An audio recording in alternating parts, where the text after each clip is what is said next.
నా పేరు బిర్రు నగేష్. వికలాంగుల హక్కుల పోరాట సమితి రాష్ట్ర నాయకునిగా వికలాంగుల హక్కుల పోరాట సమితిలో బాధ్యతలు తీసుకొని కొనసాగిస్తున్నా. మేము గౌరవశ్రీ మందకృష్ణ మాదిగన్న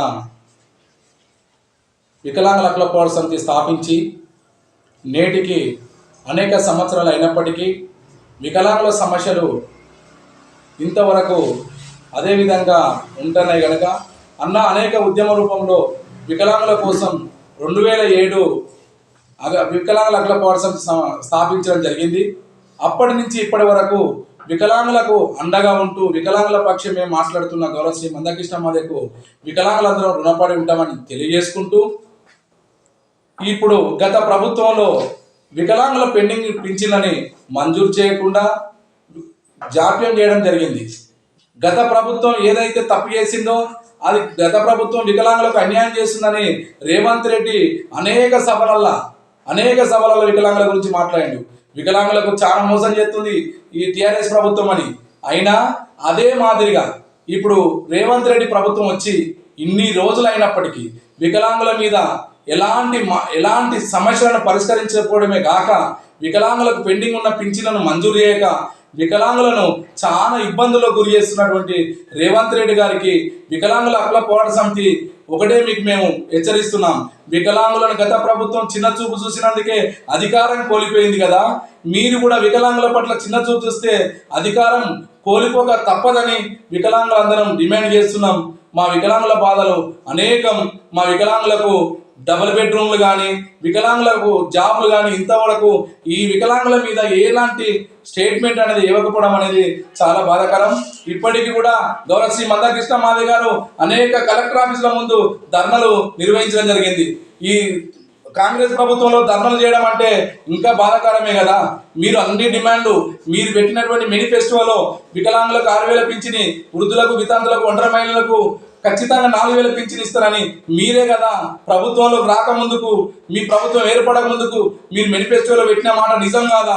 ఆ నిజాన్ని మీరు అమలు చేయడానికి బాధాకరంగా ఎందుకున్నారు అని మేము డిమాండ్ చేస్తున్నాం. ఖచ్చితంగా వికలాంగుల పట్ల మీరు చిన్న చూపు చేసినట్లయితే, వికలాంగుల పట్ల మీరు చిత్తశుద్ధితో పని చేయకపోతే ఖచ్చితంగా గత ప్రభుత్వానికి ఏ విధంగానైతే ఓటమి పాలైనరో అదే విధంగా మీకు రాబో స్థానిక ఎన్నికలల్లా మీకు ఖచ్చితంగా వ్యతిరేకంగా వికలాంగులందరం పోరాటం చేస్తామని ఖచ్చితంగా హెచ్చరిస్తున్నాం. వికలాంగుల సమస్యలను వెంటనే పరిష్కరించకపోతే దానికి పరిష్కారంగా మేము ప్రతి పల్లెలో వికలాంగులకు జరిగే అన్యాయాన్ని తెలియపరుస్తూ మీ ప్రభుత్వానికి వ్యతిరేకంగా మేము నినాదాలు ఇచ్చుకుంటూ ప్రతి పల్లెన వికలాంగుల హక్కుల పోరాట సమితి ఖచ్చితంగా ఈ కార్యాచరణ తీసుకుంటుందని, గౌరవశ్రీ మందకృష్ణ మాదిగన్న ఇచ్చే కార్యాచరణలో భాగస్వామ్యం అవుతామని మేము తెలియజేస్తూ ఈ అవకాశం ఇచ్చినటువంటి పెద్దలకు కృతజ్ఞత తెలియజేసుకుంటూ ముగిస్తున్నా. నా పేరు తాళపల్లి కుమారస్వామి, రాష్ట్ర ప్రధాన కార్యదర్శి, తెలంగాణ.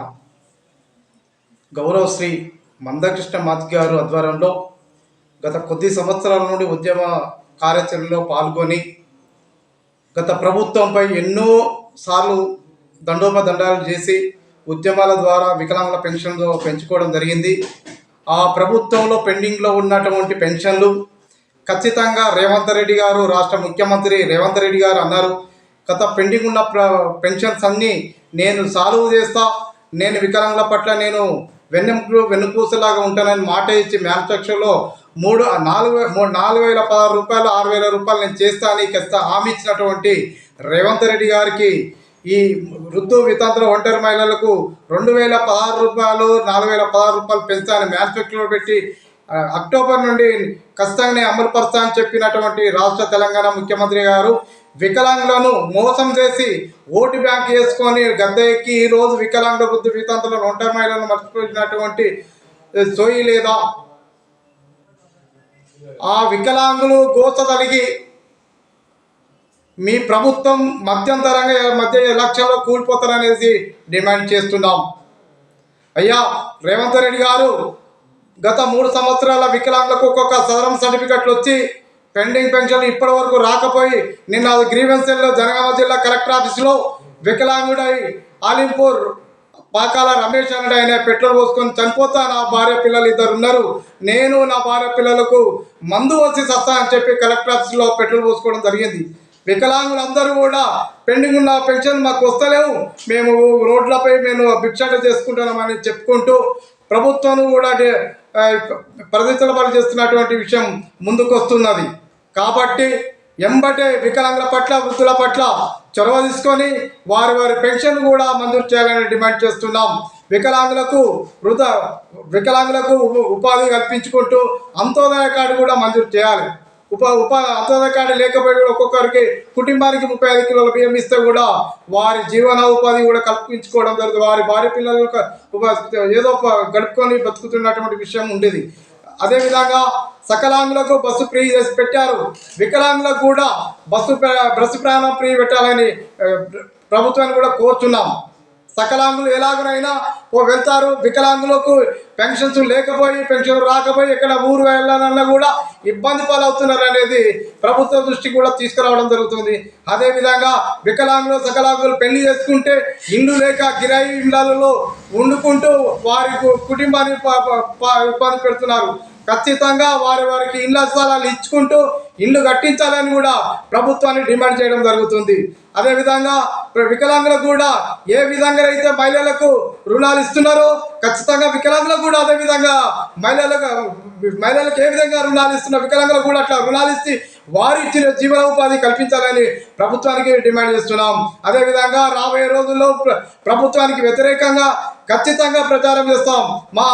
మా డిమాండ్లను పరిష్కరించకపోతే మీరు రాబోయే ఎంపీడీ సెలక్షన్లు కావచ్చు, జడ్పీడీ సెలక్షన్లు కావచ్చు, సర్పంచ్ ఎలక్షన్లు కాబట్టి ఖచ్చితంగా నినాదాలు ఇస్తే ప్రభుత్వం మమ్మల్ని మోసం చేసింది, మా ఓటు బ్యాంక్ మలుచుకొని ప్రభుత్వాన్ని ఏల్చున్నది కాబట్టి ఖచ్చితంగా మేము రాబోయే ఎలక్షన్లు కూడా వీళ్ళు దొంగలను కూడా డిమాండ్ చేసుకుంటూ ప్రచారం చేయవలసిన బాధ్యత ఉంటుందని తక్షణమే వికలాంగులకు పెన్షన్లు మంజూరు చేయాలని ప్రభుత్వాన్ని కోరుకుంటూ విధంగా డిమాండ్ చేస్తున్నాం. అయ్యా చైర్మన్ గారు, మీరు వికలాంగులకు సేవాభినంగా బంధంగా ఉంటామని చెప్పుకుని మీరు మాట ఇచ్చారు.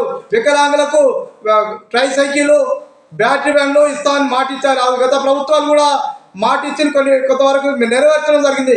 ఆ పెండింగ్ ఉన్న ట్రైసైకిలే కావచ్చు, బ్యాటరీ బండ్లే కావచ్చు, చదువుకున్న విద్యార్థులకు కూడా ఖచ్చితంగా 3 వీలర్స్ వెహికల్ మంజూరు చేయాలని డిమాండ్ చేసి చైర్మన్ గారు కూడా విజ్ఞప్తి చేయడం జరుగుతుంది. ప్రభుత్వం దృష్టి తీసుకుపోయి ఖచ్చితంగా వికలాంగుల పట్ల మీరు మీ బాధ్యత పరకంగా వికలాంగ న్యాయం చేయాలని కోరుకుంటూ ఈ యొక్క చిన్న అవకాశం ఇచ్చిన పెద్దలందరికీ విజ్ఞప్తి చేస్తూ జై ఎంఆర్పీఎస్, జై విహెచ్పిఎస్.